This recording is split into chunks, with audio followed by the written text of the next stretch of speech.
What's going on, guys? My name is Matt, and recently the sponsors of today's video, Micro Center and AMD, challenged me to put together the best price to performance budget gaming PC possible. Thankfully, the price of PC parts has been dropping as of late, so I was able to put together a beast of a gaming PC for $700 with a powerful 6-core CPU, dedicated graphics card, and plenty of RAM/storage. This PC is perfect for gaming, streaming, and even light video editing, again all fitting within the $700 budget.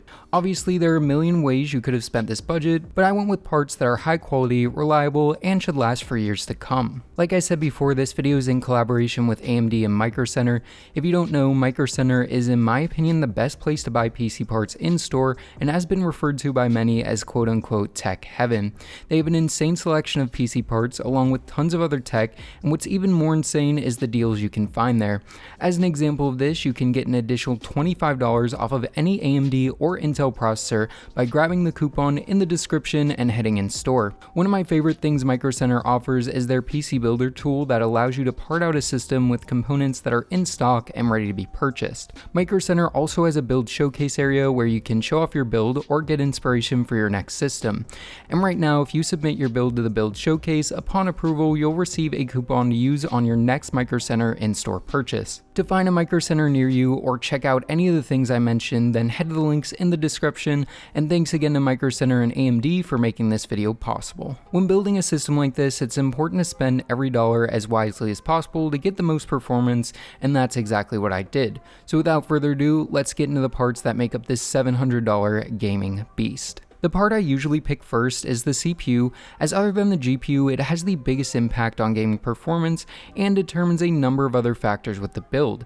After a bit of deliberating, I decided to go with the CPU I think people are sleeping on a bit right now, which is the AMD Ryzen 5 5500. This is a 6-core, 12-thread CPU running on AMD's latest Zen 3 architecture. It has a base clock of 3.6 GHz and can boost all the way up to 4.2 GHz. I picked this chip in particular because it's offering amazing performance for its price. Speaking of the price, you can currently pick one of these up for only $130 at Micro Center and even get an additional $20 off when combined with an eligible motherboard. This CPU is a great pick for gaming, streaming, and even many workstation applications. Getting 6 cores and 12 threads with Zen 3's great IPC means this chip is going to handle pretty much anything you can throw at it. One other nice thing about the Ryzen 5 5500 is the fact it comes with a pretty decent stock cooler in the box. This is the Wraith Stealth Cooler, and for a heat and power efficient chip like the 5500, it's a great pairing. It's basically just a hunk of aluminum with a fan attached, but it gets the job done, keeping our CPU cool and quiet. If you're interested in temps, make sure to stick around to the benchmark section of the video where you'll get the full breakdown. I also think this cooler looks objectively very nice and clean, and going with the included stock cooler means we can save money in this area to use in other parts of the build. So now let's talk about the motherboard. The Ryzen 5 5500 is running on the AM4 platform, meaning there are multiple generations of motherboards this chip is compatible with. After a bunch of deliberation, I decided to go with the tried and trusted Gigabyte B450M DS3H. I've seen this board go for between $60 to $80 depending on where you look, and the value it's providing is great. It has 4 DIMM slots, an M.2 slot, plenty of PCIe expansion, and very solid backpanel I/O with 8 USB ports. I also like this board because it features a neutral color scheme that will fit well in pretty much any build. Going for a B450 board can many times save you more than $50 when compared to the newer B550 equivalents, but there is one major caveat. Many of these boards, including the one I have here, need a BIOS update to make them compatible with current gen chips. A good portion of B450 boards are shipping with BIOS support for 5000 series CPUs, but again, it's not guaranteed.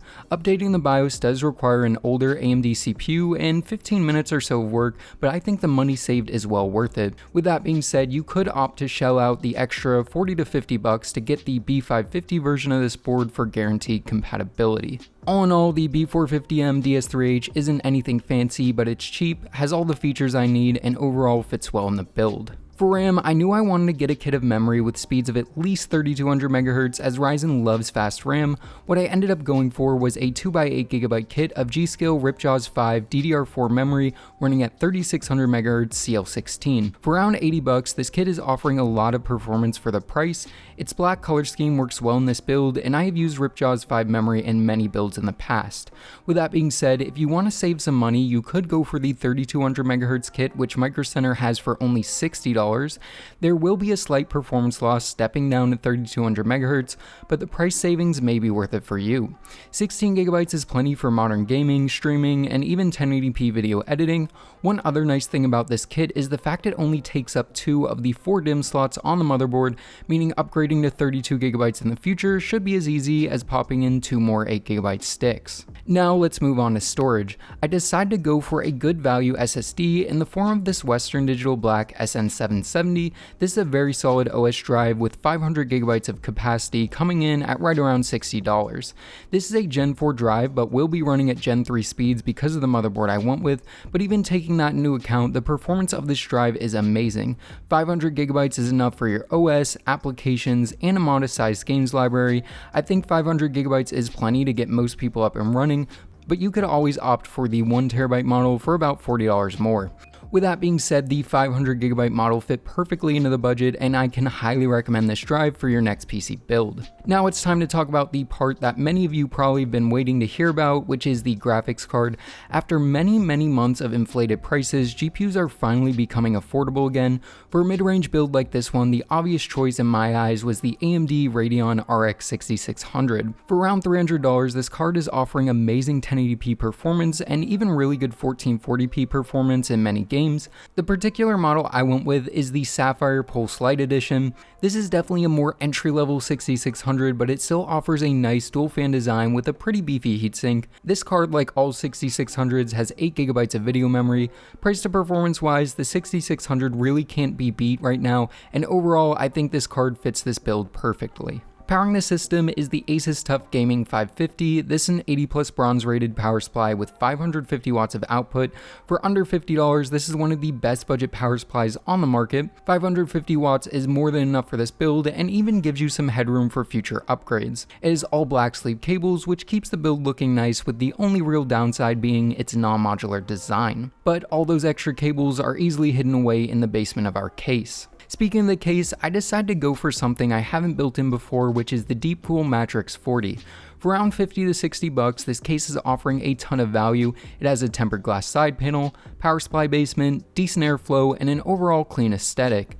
This isn't the easiest case to build in, but is still very manageable, and I can definitely recommend it. It does only include one fan, which worked fine for this build, but if you do build with this case, you may want to think about adding an extra fan at the front as intake. All in all, for $700, I think I was able to put together a very well-rounded system. The combo of the Ryzen 5 5500 and Radeon RX 6600 is a perfect pairing, but how does it perform? Well, it's time to find out. I did test this PC in streaming, which I'll talk about in a minute, but first let's look at the gaming benchmarks.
So as you can see, the system performs very well in gaming and temps aren't bad either.